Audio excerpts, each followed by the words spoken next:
Hello everybody, welcome to Baby and Hugs, a one-stop guide for parenting. Today's topic is vaccination. This one word vaccination has been on each and everybody's mouth all over the world since 1.5 years or since the pandemic has started. Somewhere back in our mind we have come into a conclusion that vaccination is the only barrier which can act against our body, so which is the only one which can fight against the COVID disease, or in general we have to come to a conclusion that vaccination is the only uh, medicine which is available to fight against the diseases. But why is that we neglect when it comes to immunization or vaccinations of the children?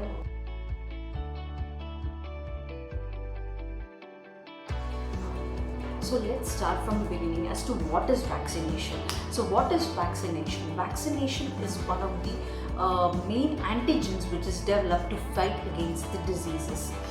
In general, a vaccination is also known as immunization. As the word suggests, immunization means to fight against the diseases. An immune system which is developed or given from an external source into our body to fight against the diseases. A strong immunity is built in our body. A summary I would say is vaccination is something which has to be given to each and every individual as an immune system to fight against the diseases.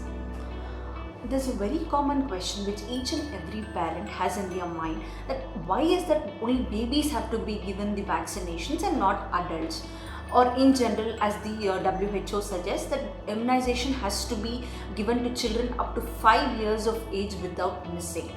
Uh, it is told that children below 5 years of age, usually that time span, they don't develop the immunity or the strength to fight against the diseases. That is why they are very susceptible, very easily get into infections or cold, cough, even minor infection or minor differences in weather, changes in food, water affects them instantaneously. So that is one of the reason why vaccinations has to be given in the childhood only, and they do have a resisting power even for the adulthood. So it is preferred only in babies. So this is my child's vaccination chart which was given to him when he was about to get discharged from the hospital. My son is around 3.5 years now, and up to 2 years of age all his immunizations are done and it is up to date. In his immunization chart, there were two columns, two separate charts which was given to us. One is the mandatory or the compulsory chart which has to be given without fail. Another one is the optional chart which has around 5 to 10 vaccinations which are optional. If you feel that your son is your children are very susceptible to diseases and they very easily get into cold and cough infections, and based on your pediatrician or doctor's advice, you can take it. It has no harm, but it is optional, not a compulsory according to WHO. I have prepared a downloadable PDF of this and I've given the link to it in the description.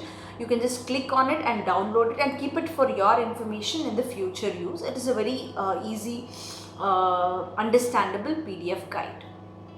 A very common question after this, which every parent asks us or when they come or give us a call and ask us that when should we, what is the maximum time, if at all, if at all we miss a shot, we miss an injection time or an injection particular period during which it has to be taken, a particular day which the doctor gives you that we have to take the injection and you don't take it, when can we take it again?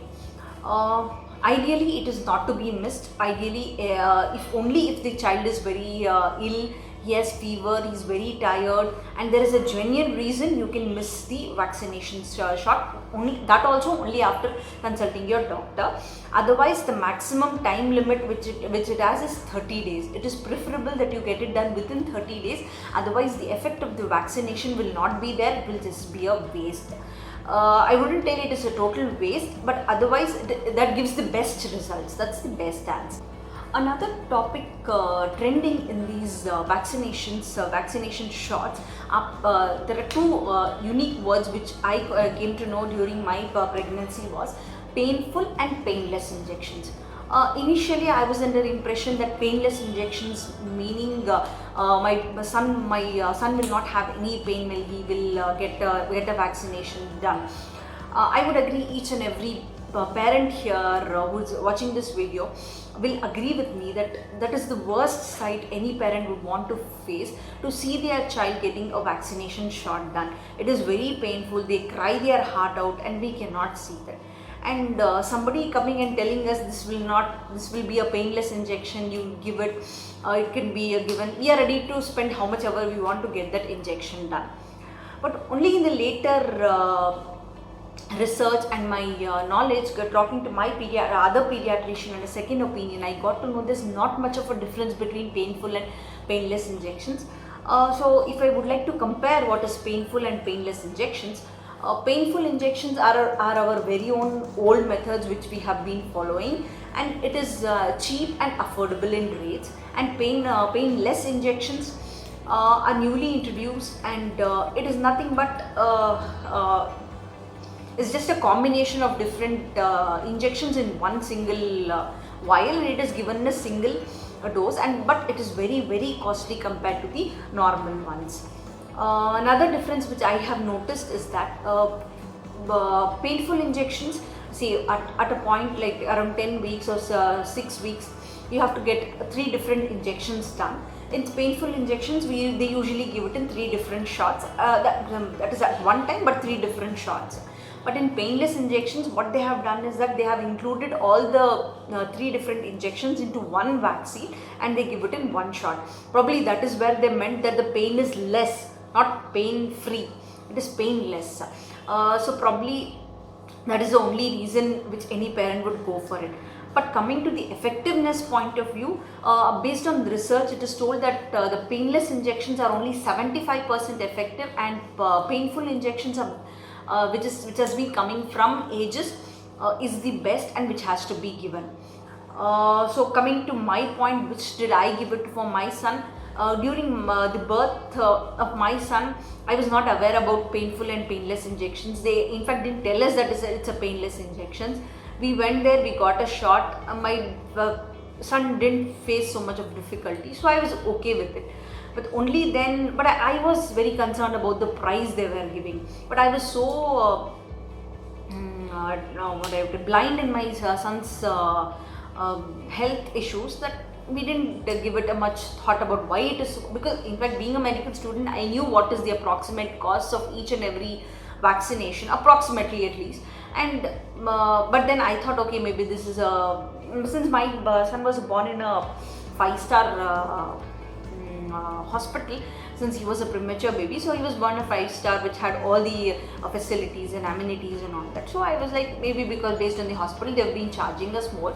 But only later I got to know. But yeah, but after I got to know, now after 1.5 years, he's always been getting only painful injections, and one certified from which is certified since ages.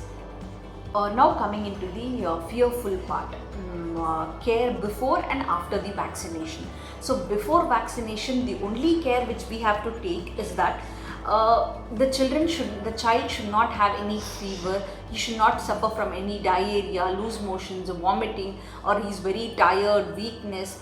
He should have no illness. In that case, you can just call to your doctor and tell him this is the case and when can we come for the next appointment. It is usually accepted by the doctor, and usually they give a time of about 1 week or 2 weeks, based on the only until and unless the child is full fit and fine and has come out of the infection. Then you can get your vaccination shots done. That is the only care which has to be taken before vaccination. So the care after vaccination, which I've told, which is a must, and I followed it after 1 year, of course, was now after the vaccination is done, for about 1 hour we are not supposed to give the baby anything, not even feed, water, nothing to soothe the baby. Nothing has to be given. At least approximately for 1 hour, nothing has to be given. Next point I would tell is, if needed, you can give hot water, cold water. Ice packs can be kept, but you need not rub the area of vaccination. It might swell up a bit, but just giving a cold the ice pack should be more than enough. But don't rub that part with any ointments or creams. don't try anything at all. There are few vaccinations which do develop mild fever in few of the children. So in that case, you can give plain paracetamol injections. That also after consulting your doctor, and the dose has to be decided by the doctor only then you can give. That is very, very common. But any fever going beyond 1 or 2 degrees, and that also continuously for more than 2 to 3 days, then that has to be brought in view of your doctor and taken due actions.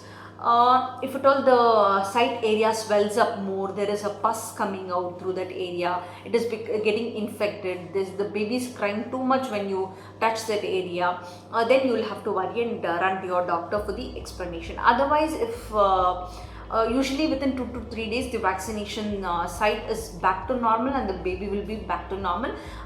It is also told that why it take 2 days, why it usually takes 2 days to get the effect or get the vaccination shots to normal is that is when the body is getting used to the antigen which you have given, and it starts working with the antigen and starts producing antibodies, which is very, very useful in to fight against the to fight against the diseases. In fact, it starts building up the immunity which your child needs. So this gets to the end of the topic of vaccination. Hope I have covered each and every point which is necessary during vaccination, when vaccination or immunization of the child comes into view. If at all you have any questions or doubts, please feel free to comment in the comment section, and do ask me. I will be the first person to answer you and clear all your doubts. Also do follow us on Instagram. The official ID is given here. It's Baby and Hugs Official.